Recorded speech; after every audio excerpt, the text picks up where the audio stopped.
Hello everyone, welcome to your channel adorable mathematics. आज मैं आपको क्लास 10th का 8th चैप्टर करवाऊंगी, दैट इज ट्रिग्नोमेट्री। ट्रिग्नोमेट्री की 8.1 स्टार्ट करने से पहले मैं आपको कुछ बेसिक कंसेप्ट करवाऊंगी जो 8.1 में यूज होंगे। देखो, हमारे पास जो ट्रिग्नोमेट्रिक फंक्शंस होते हैं वो 6 होते हैं, that is sine, cos, tan, secant, cosecant and cot. अब जो 8 पॉइंट में जो बेसिक हमारा लगेगा वो क्या है? देखो, हम यहाँ पर एक चीज लर्न करते हैं जब भी हम स्टार्ट करते हैं ट्रिग्नोमेट्री। हम बोलते हैं पंडित भद्री प्रसाद हर हर बोले सोना चांदी तोले। मैक्सिमम बच्चे क्या करते हैं, इसी पैटर्न को याद करके हम किसकी रेशियोज निकाल लेते हैं? साइन की, कॉस की, टेन की। इनकी रेशियोज हम बड़े इजीली इस मेथड से निकाल लेते हैं। पी यहाँ पे हम यूज करते हैं फॉर परपेंडिकुलर, बी हम यूज करते हैं फॉर बेस, और एच हम यूज करते हैं फॉर हाइपोटेन्यूज। देखो, ये तो हमें सभी को पता ही है कि साइन को जब हम लिखते हैं तो हम लिखेंगे P अपॉन एच। कोस को जब हम लिखेंगे तब हम लिखेंगे P अपॉन एच।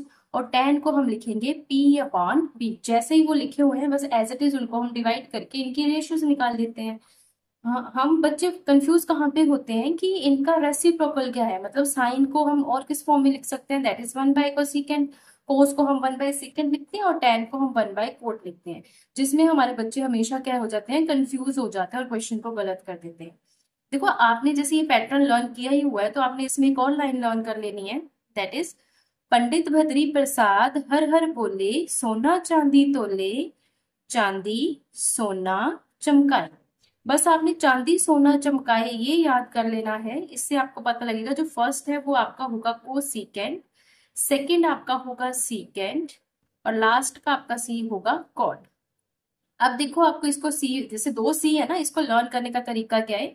आपको पता है कोसिकेंड थोड़ा लेंथी है, थोड़ा बड़ा लिखने में, और कॉट थोड़ा छोटा। जो बड़ा होगा वो आगे लिख देंगे और जो छोटा है वो पीछे लिख देंगे। अब देखो, यहाँ पे आपके पास है साइन, यहाँ पे है कोसिकेंड। तो ये साइन और कोसिकेंड दोनों एक दूसरे के रेसिप्रोकल है। इसी तरह कोस और सीकेंड एक दूसरे के रेसिप्रोकल है, एंड टेन एंड कॉट भी एक दूसरे क्या है? रेसिप्रोकल। तो हम आप यहाँ पे कैसे लिख सकते हैं? हम लिख सकते हैं sine A is equals to 1 upon cosecant A. इसी तरह हम लिख सकते हैं cot A is equals to, आप लिखो यहाँ पे cos, cos A is equals to 1 upon secant A. और इसी तरह आपका टेन ए क्या हो जाएगा? 1 अपॉन कॉट ए। ठीक है। अब आप यहाँ पे कोसिकेंट को 1 अपॉन साइन भी लिख सकते हो, दोनों एक दूसरे के रेसिप्रोकल है, किसी को भी किसी की फॉर्म में लिखा जा सकता है। ठीक। अब जैसे अब यहाँ पर हमारे पास साइन है, अगर हमने साइन की वैल्यू निकालनी है that is P upon H, यही होगी P अपॉन एच, ये आपका साइन हो गया। तो जब इसी में आपने कोसिकेंड ए की वैल्यू लिखनी है तो वो क्या होगी? इसका रेसिप्रोकल, दैट इज हाइपोटेन्यूज ऊपर परपेंडिकुलर नीचे, तो इसकी वैल्यू क्या हो जाएगी? H upon P. इनका रेसिप्रोकल हो जाएगा। ठीक है। इसी तरह हमारे पास कोस ए की वैल्यू क्या होगी? कोस होगा B upon H, that is base upon hypotenuse, base upon hypotenuse. और हमारे पास इसका रेसिप्रोकल कौन है? अब देखो, कॉस के नीचे है सीकेंड, तो सीकेंड उसका रेसिप्रोकल है, that is H upon B. उसी तरह फिर हमारे पास आता है टेन ए। टेन ए की अगर हम यहाँ से वैल्यू देखेंगे that is P upon B. जैसे वो लिखा हुआ एज इट इज ही उसको डिवाइड कर देंगे पी अपॉन बी। और टेन का जो रेसिप्रोकल है दैट इज कॉट ए, और कॉट ए हमारे पास क्या बन जाएगा? B upon P. बस उसका रेसिप्रोकल कर देना है।